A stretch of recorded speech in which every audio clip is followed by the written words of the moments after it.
नमस्कार दोस्तों, हमारे YouTube चैनल स्टडी विद शक्ति में आपका स्वागत है।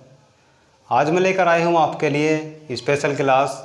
आज मैं बात करूँगा UPSSC PET के बारे में, क्योंकि जब से PET का इन्फॉर्मेशन आया है यानी कि पैट का इन्फॉर्मेशन आया है, बहुत स्टूडेंट्स को यही नहीं पता लग पा रहा है कि PET क्या है, क्या इसका एग्ज़ाम होगा, क्या इसमें सिलेबस आएगा, यह क्यों लाया गया, सरकार को इसकी ज़रूरत पड़ी क्यों, क्या क्या इसमें मतलब कौन कौन सी इसमें वैकेंसी आएंगी और इसको पास करने के लिए कितने मार्क्स हमें लाने होंगे और किस आधार पर यह कार्य करेगा।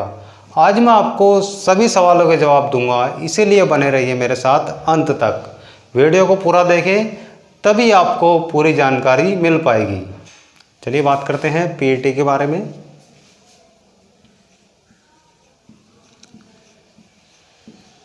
यूपी का एक बोर्ड है, बहुत बड़ा बोर्ड है, यानी कि लगभग 70 से 80% जो जॉब्स हैं यूपी के अंदर वो इसी बोर्ड के थ्रू निकलती हैं, जिसका नाम है UPSSC, Uttar Pradesh subordinate service selection commission.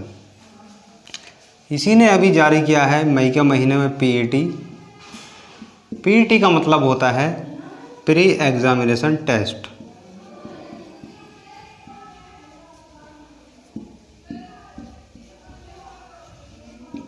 और यदि बात की जाए हिंदी में तो प्रारंभिक आर्यता परीक्षा। हम बात करेंगे कि यह किस प्रकार कार्य करेगा और इसका सिलेबस क्या होगा। सबसे पहले बात करते हैं कि सरकार को इसके लाने की ज़रूरत क्यों पड़ी। जैसा कि आप दिन ब दिन देखते जा रहे हैं कि वैकेंसी निकलती हैं, लेकिन उसमें धांधली बहुत होती है, धोखेबाजी होती है, और जो नौकरी के कैपेबल नहीं होते हैं उनको नौकरी मिल जाती है, और जो वास्तव में कैपेबल होते हैं उनको नौकरी, उनको जॉब नहीं मिल पाती है। तो इसी धोखाधड़ी, इसी धांधली को रोकने के लिए हमारी योगी सरकार ने एक कदम उठाया, जो कि बहुत अच्छा कदम है, और उन्होंने लागू कर दिया PET। यानी कि किसी भी एग्ज़ाम को देने के लिए आपको पहले यह एग्ज़ाम क्लियर करना होगा, उसके बाद ही आप कोई भी मेन एग्ज़ाम दे सकते हैं। अब हम बात करते हैं कि इसमें कौन कौन सी वैकेंसी आएंगी। जितनी भी ग्रुप C की वैकेंसी होंगी हमारी, ग्रुप C जिनको कि बोला जाता है समूह, हम बात करेंगे कि समूह में हमारी कौन कौन सी वैकेंसी आती हैं। जैसे लेखपाल, ग्राम विकास अधिकारी जिसको कि शॉर्ट में बोला जाता है वीडियो या स्टेनोग्राफर,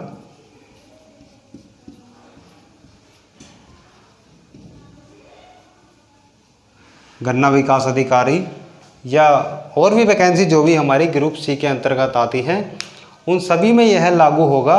और इसका यानी कि इन वैकेंसी में से किसी का भी, यदि हमें इनमें से किसी भी वैकेंसी का एग्ज़ाम देना है तो इनका एग्ज़ाम देने से पहले हमें PET क्लियर करना ज़रूरी होगा। जब तक हमारा PET क्लियर नहीं होगा तब तक हम इनमें से किसी भी वैकेंसी का मेंस एग्ज़ाम नहीं दे सकते हैं। यानी कि PET एक तरह से, जैसे कि जो बड़ी बड़ी जॉब्स होती हैं, CGL हो या NTPC हो, उन सभी में दो एग्ज़ाम होते हैं, एक होता है प्री और एक होता है मेंस। और हम पहले प्री क्वालिफाई करते हैं तभी मेंस में जा पाते हैं। अब तक इन वैकेंसी में क्या होता था कि एक ही पेपर हुआ करता था, वही हमारा मेंस हुआ करता था। लेकिन जब से यह PET आया है, यानी कि आज के बाद जो भी इनका वैकेंसी आएंगी और उनका जो पेपर होगा, उस पेपर को देने से पहले हमें देना पड़ेगा पैट, और जो पैट होगा यही हमारा इन वैकेंसियों के लिए प्री का काम करेगा। यानी कि इसको हम निकाल के कर देंगे प्री क्लियर, और जब इनमें से किसी वैकेंसी का एग्ज़ाम देंगे तो वह बन जाएगा हमारे लिए मेंस। अब हम बात करते हैं इसके सिलेबस के बारे में कि इसके सिलेबस क्या क्या होगा। कुल मिलाकर UPSSC ने इसके सिलेबस को 15 भागों में डिवाइड किया है, जो कि लिखे हुए हैं देखो। जिसमें आएगी हिंदी 5 नंबर की। हिंदी की जितने भी व्याकरण है, संज्ञा, सर्वनाम, विशेषण, अव्यय या रस, छंद, अलंकार, उन सभी को मिलाकर के 5 नंबर की हिंदी आएगी। और इसी प्रकार अंग्रेजी भी 5 नंबर की आएगी। रीजनिंग, घड़ी, कैलेंडर, सीरीज सभी मिलाकर के कुल 5 नंबर की आएगी। अर्थमेटिक, औसत, प्रतिशत, वर्क टाइम, यानी कि 7-8 टॉपिक हैं अर्थमेटिक में, उन सभी को मिलाकर के 5 क्वेश्चन आएंगे। और इतिहास यानी कि हिस्ट्री आएगी कुल 10 नंबर की, जिसमें आपकी मॉडर्न हिस्ट्री होगी 5 नंबर की, और एंशियंट हिस्ट्री, मेडिवल हिस्ट्री दोनों मिलाकर होगी 5 नंबर की, यानी कि तीनों को मिलाकर के हो जाएगी 10 नंबर की। और यदि बात की जाए ज्योग्राफी की, भूगोल की, तो भारत का भूगोल और विश्व का भूगोल दोनों को मिला करके आएगा 5 नंबर का। अब यदि बात की जाए अर्थशास्त्र की, यानी कि इकोनॉमिक्स, जिसमें कि हमारा सारा RBI होगा, सभी योजनाएं होंगी और कुछ कृषि से रिलेटेड क्रांतियाँ भी होंगी, वह सभी की सभी आएंगी 5 नंबर में। यदि बात की जाए भारतीय राज्य व्यवस्था की, यानी कि इंडियन पॉलिटी, इंडियन कॉन्स्टिट्यूशन, उसमें जितना भी पूरा कॉन्स्टिट्यूशन है, चाहे वह हमारा मौलिक कर्तव्य हो या राज्य के नीति निर्देशक तत्व हो या पूरी कार्यपालिका हो, न्यायपालिका, कुल मिलाकर के सभी कुछ 5 नंबर का आएगा। और यदि बात की जाए अब साइंस की, यानी कि विज्ञान की, तो हमारा जितने भी साइंस हैं, यानी कि 3 साइंस, फिजिक्स, केमिस्ट्री, बायोलॉजी, तीनों को मिलाकर के कुल 5 नंबर का होगा। और यदि बात की जाए करंट अफेयर्स की, तो वर्ल्ड की करंट अफेयर और इंडियन करंट अफेयर कुल मिलाकर के आएगी 10 नंबर की। और यदि बात की जाए जनरल अवेयरनेस की, यानी कि स्टैटिक्स जीके जो होती है हमारी, कि भारत में प्रथम या वर्ल्ड में प्रथम या अंतिम, वे सभी के सभी कुल मिलाकर के आएंगे 10 नंबर के। आपके प्राइजेस और बुक्स, राइटर सभी इसी में होंगे। और 10 नंबर का होगा आपका अपठित गद्यांश, जो हिंदी में दिया होगा, उसको आपको क्वेश्चन फाइंड करने हैं और वह होगा 10 नंबर का। और एक बात की जाए तालिका की व्याख्या की, उसमें आपको एक तालिका दे दी जाएगी और उससे रिलेटेड क्वेश्चन पूछे जाएंगे और वह भी 10 नंबर के होंगे। और जो 10 नंबर का होगा हमारा मैथ में DI होगा, जिसको कोई बोला जाता है डाटा इंटरप्रेशन। उसमें आपको मिनारे टाइप क्वेश्चन दे दी जाती है बना के, और पूछ लिया जाता है कि किस वर्ष में किसने, कंपनी ने कितनी ग्रोथ करी, कितनी कमी हुई। इस तरह से कुल मिला करके 10 नंबर का DI आएगा। और टोटल जो हमारा पेपर होगा, यानी कि कुल मिलाकर 100 मार्क्स का हमारा पेपर होगा और सब्जेक्ट होंगे हमारे 15 सब्जेक्ट और 100 मार्क्स। यदि बात की जाए पेपर के टाइमिंग की, कि पेपर में हमें टाइम कितना दिया जाएगा, तो टाइम होगा हमारा 2 घंटे, यानी कि 120 मिनट। और यदि बात की जाए पेपर के निगेटिव की, कि इसमें निगेटिव क्या होगी, तो निगेटिव होगी 25%, यानी कि 1/4। यानी कि अगर आपके 4 क्वेश्चन रॉन्ग हो जाते हैं तो आपका एक सही क्वेश्चन भी खत्म हो जाएगा। हम बात करते हैं कि यह किस प्रकार कार्य करेगा, कि हम इसमें कितने नंबर लाएं कि जिससे कि हम इनमें से किसी भी वैकेंसी का मेंस एग्ज़ाम दे सकें। दोस्तों पहले मैं आपको बता दूं कि इसे पास करने के लिए आपको मिनिमम मार्क्स जो चाहिए वो 35%। यदि आप 35% टोटल मिलाकर गेट नहीं कर पाते हो तो आप ऑलरेडी ही बाहर हो जाओगे, आप किसी भी वैकेंसी का फॉर्म नहीं भर सकते हो जो कि PET के थ्रू निकलेंगी।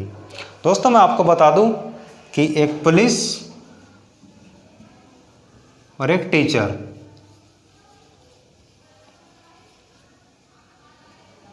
इनकी जो वैकेंसी है इनको PET से बाहर रखा गया है। पुलिस और टीचर्स की वैकेंसी का PET से कोई लेना देना नहीं है। यदि आप पुलिस की या टीचर्स की तैयारी कर रहे हैं तो इस चीज़ को इग्नोर मार दें, ये आपके काम के नहीं है। यदि आप नॉलेज के लिए रखना चाहते हैं जिससे कि किसी को बता सके तो ज़रूर देखें, अन्यथा इन वैकेंसियों में PET का कोई रोल नहीं है। चलिए बात करते हैं, जैसा कि मैंने भी आपको बताया कि पास होने के लिए मिनिमम 35% अंक लाने अनिवार्य हैं। आइए देखते हैं कि हम किस प्रकार नंबर ला करके इसमें कैसे सेलेक्ट होंगे। ऐसा मान लीजिए कि लेखपाल की वैकेंसी निकलती है 5000 वैकेंसी निकली और जो हमारे बोर्ड ने एक मेरिट निर्धारित कर दी कि इतने % वाले बच्चों को ही इसमें लिया जाएगा। जैसे कि मान लीजिए जनरल को बोला कि 60%, OBC को बोला 55%, SC के लिए 50% और ST के लिए 45%। यानी कि UPSSC ने, हमारे बोर्ड ने एक मेरिट निर्धारित कर दी कि जो भी बच्चा PET में इतने नंबर लाएगा वही लेखपाल का मेंस एग्ज़ाम दे पाएगा।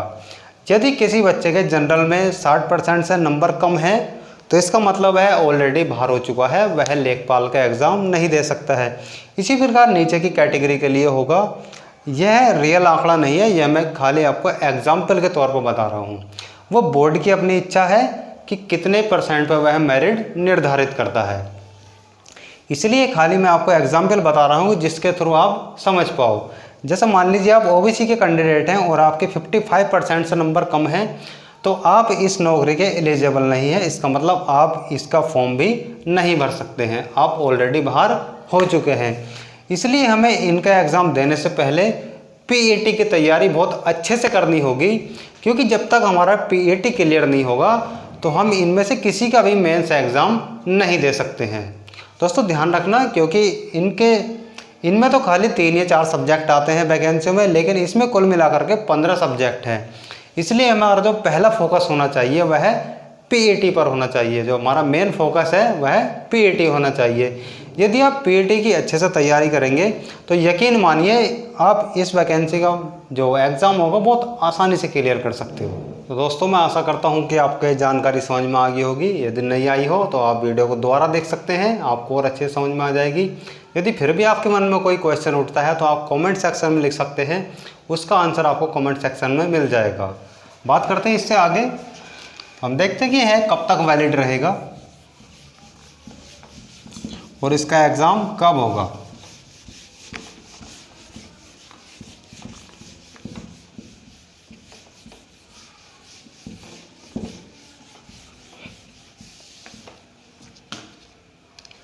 दोस्तों यदि बात की जाए इसकी वैलिडिटी की, ये कब तक वैलिड होगा, तो जब आपका रिजल्ट आएगा पीईटी का, यानी कि रिजल्ट डेट से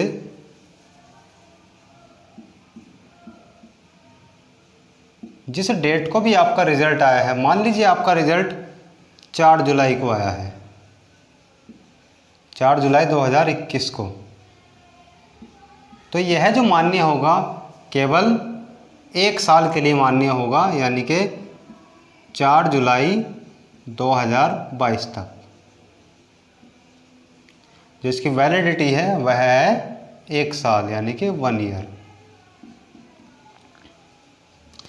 जब पहले नोटिस जारी हुआ था पीईटी का, तो उसमें दिया था कि 3 साल इसकी वैलिडिटी होगी, लेकिन अब इसको हटा करके 1 साल कर दिया गया है। और पहले बताया गया था कि 1 साल में 2 बार पीईटी होगा, यानी कि हर 6 मंथ में पीईटी होगा, लेकिन इसको भी ख़त्म कर दिया गया है और केवल 1 साल में 1 ही बार पीईटी होगा। ठीक है दोस्तों, समझ में आ गया होगा आपके कि अब पीईटी हर 6 महीने में नहीं बल्कि 1 साल में 1 ही बार होगा, और यह वैलिड भी 1 साल के लिए होगा। यानी कि आपने यदि जुलाई अगस्त में या जब भी एग्ज़ाम होगा, यदि बात की जाए एग्ज़ाम की इसकी कि एग्ज़ाम डेट अभी क्लियर नहीं की है, लेकिन जो माना जा रहा है वह सितंबर माना जा रहा है कि सितंबर में पीईटी का एग्ज़ाम हो जाएगा। जैसे मान लीजिए कि सितंबर में आ चुका है, यानी कि एग्ज़ाम हो चुका है सितंबर में, और आपका रिज़ल्ट आ चुका है अक्टूबर में, तो जो आपका पीईटी मान्य होगा 2022 तक अक्टूबर तक मान्य होगा। पीईटी के फॉर्म वर्तमान में ऑनलाइन चल रहे हैं। जिन बच्चों ने अभी तक ऑनलाइन नहीं कराया है वह जल्दी से जल्दी ऑनलाइन कराएं, क्योंकि इसकी लास्ट डेट 21 जून है। यदि बात की जाए फॉर्म में भरने के लिए हमारी एलिजिबिलिटी क्या क्या होनी चाहिए, वही मैं आपको बता देता हूँ। सबसे पहले तो आपको ध्यान रखना है कि जो इसकी डेट चल रही है अंतिम, वह 21 जून है, क्योंकि लास्ट टाइम पे साइट बहुत बिजी हो जाती है, उस टाइम पे फॉर्म नहीं भर पाते हैं, क्योंकि यह लगभग पूरी यूपी ही इसको ऑनलाइन कराएगी, इसलिए जितना जल्दी से जल्दी हो सके इसको ऑनलाइन कराएं। यदि बात की जाए एज की कि इसको फिल करने के लिए कितनी एज होनी चाहिए, तो मिनिमम 18 और मैक्सिमम 40 ईयर्स। यदि आप 18 साल के हो चुके हैं और 40 साल से कम हैं तो आप इस फॉर्म को अप्लाई कर सकते हैं। और यदि बात की जाए इसकी कि क्वालिफ़िकेशन क्या होनी चाहिए, तो आप मिनिमम 10th पास होने चाहिए। 10th से यदि आप ग्रेजुएट भी हैं तो आप भर सकते हैं, यानी कि मिनिमम जो होना चाहिए वह 10th होना चाहिए।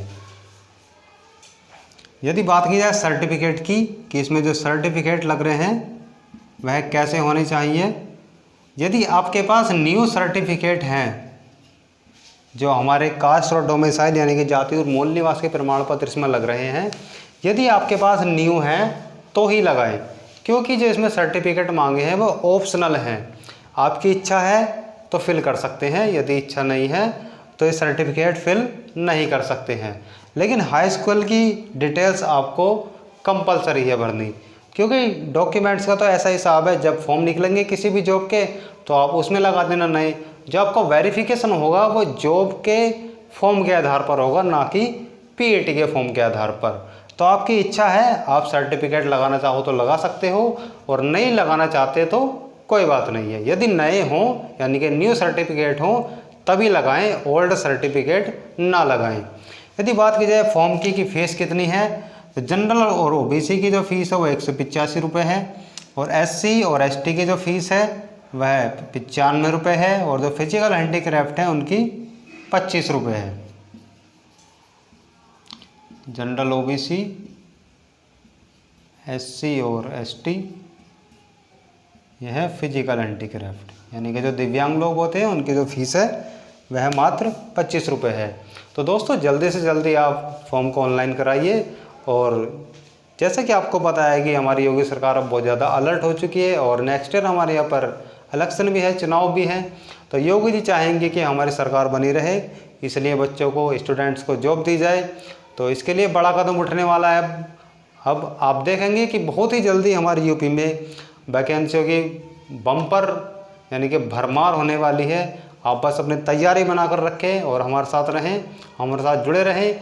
आपको बहुत ही जल्दी हिस्ट्री कंप्लीट करा दी जाएगी, क्योंकि हिस्ट्री को हल्के में न ले, 100 नंबर में से 10 नंबर बहुत ज़्यादा वैल्यू रखते हैं।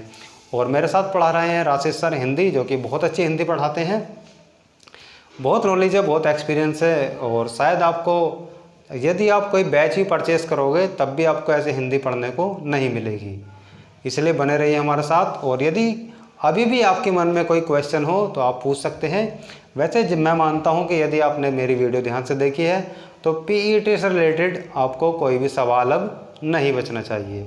चलिए दोस्तों, मिलते हैं नेक्स्ट क्लास में, और मैं मिलूँगा फिर हिस्ट्री के साथ। जय हिंद, जय भारत।